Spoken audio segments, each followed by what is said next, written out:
C'est à quoi ça sert un dictionnaire? Un dictionnaire, à quoi ça sert? Jean-Noël, ça sert à quoi un dictionnaire? Bah, je sais pas, ça sert à définir. Voilà. Je vous rassure, sur toute la classe, j'étais un des rares à dire ça sert à définir en premier.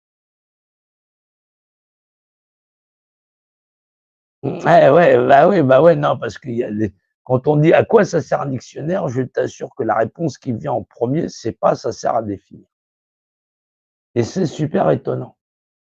C'est super étonnant parce que les 3 4 élèves qui ont été capables de dire ça sert à définir, bah, on n'était pas nombreux. Et sur 30 ans, à dire ça sert à définir. Et tous, pris, pas tous ensemble.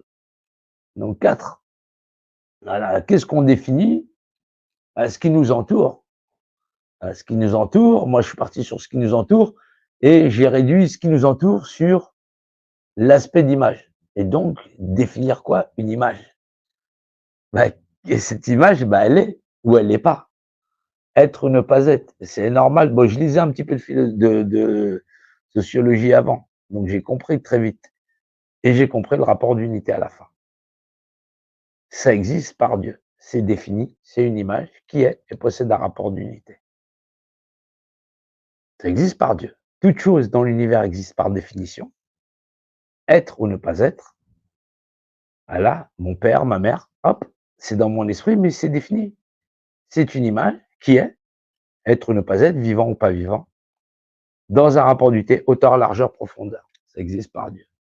Chez les Anglais, on dit global, organisation par définition. God, base de l'eau. C'est à la fois la devise de la franc-maçonnerie et c'est à la fois la devise de la couronne d'Angleterre. Et c'est l'arme la plus absolue qui a permis de conquérir la totalité de cette planète. Parce qu'on fait signer des gens des pactes où les gens renoncent à quoi donc? Leur propre représentation au bénéfice d'autrui. On a demandé aux Indiens d'Amérique, par exemple, c'est est-ce que vous reconnaissez les États-Unis? Est-ce que vous reconnaissez que vous vivez dans les États-Unis? Les Indiens d'Amérique disent oui. Alors, cette terre, elle vous est donnée jusqu'à ce que le dernier d'entre vous, jusqu'à ce qu'il existe des gens de votre tribu. Alors, du coup, on les massacre et cette terre, elle n'est plus à eux. Ils ont signé des pactes qui signaient eux-mêmes leur arrêt de mort. C'est ça, les pactes. C'est comme ça qu'ont été vaincus chaque peuple de leur nation. Tu sais pas lire, tu sais pas écrire, ferme ta gueule. Avant de signer un document, faites attention. Moi, je vous parle pas des documents Pôle emploi, ils ont mis tout le monde dans le cul. Mais il va falloir qu'il y ait d'autres penseurs dans cette nation. Quand je te dis ça existe par Dieu, c'est défini, c'est une image qui est possédée d'un rapport. Maintenant, on peut aller faire de la théologie avec n'importe quel médecin en religion ou quoi que ce soit, talmudiste, tout ce que tu veux. 10 sur 10, je lui mets une raclée. Intellectuellement, il ne peut pas dépasser les lois de ce qui est. Le carré, le cube, les lois du cube et ainsi de suite.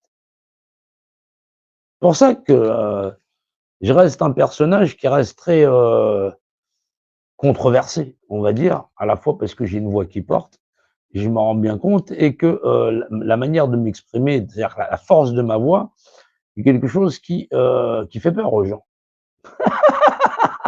C'est bizarre, mais j'ai toujours été bagarreur, mais intellectuellement, je me démonte pas.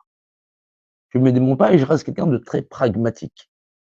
La réalité, elle fait que 2 êtres humains, ils sont 2 êtres humains. Me demande pas pour qui je donne tort ou qui j'ai raison.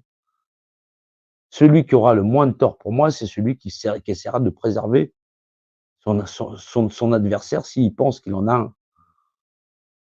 Voilà. Seul le plus tordu des 2 pensera que celui auquel il a affaire est son adversaire. Nous sommes complémentaires. Nous sommes des êtres humains. Et donc, forcément, nous pensons commun. Nous pensons dans les lois du commun.